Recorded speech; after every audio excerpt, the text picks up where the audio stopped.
Coming up, a story about choking and the choke points for your practice. I'm Dr. Charles Martin, but you can call me Charlie.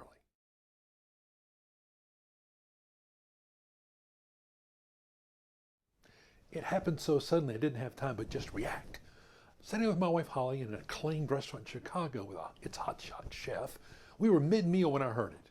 First, just the faint sound of what seemed like someone clearing his throat. Then a fearful woman's voice bellowing for help.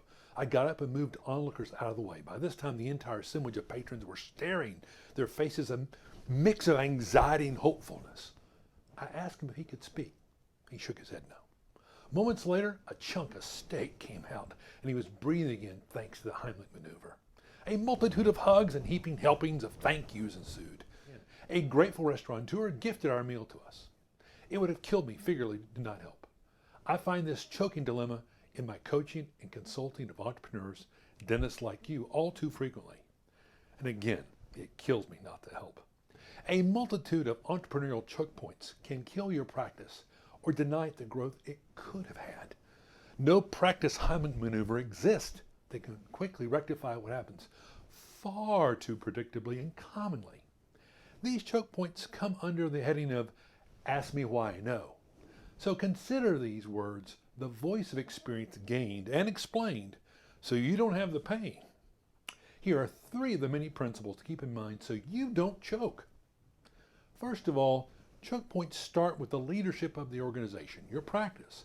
Commonly, the doctor is quite good at some facet of the work. It's work that he does, he enjoys, and helped build the practice in the first place. A leader can enjoy that work too much.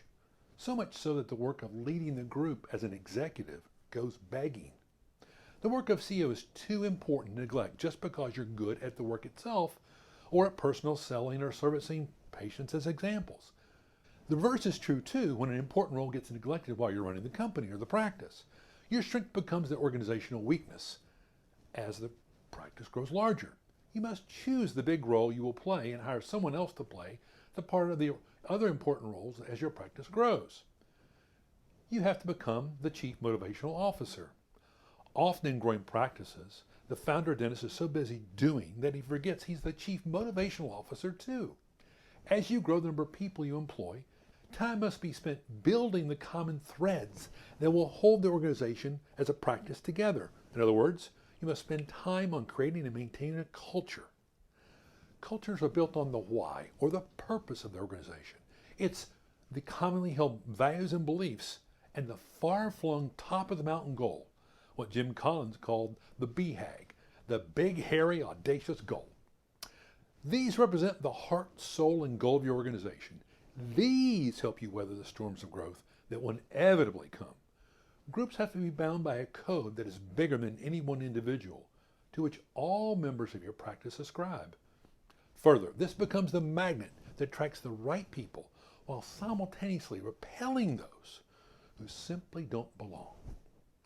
Your job as the top guy or gal is to continually speak, write, voice, and promote the heart, soul, and goal of your practice.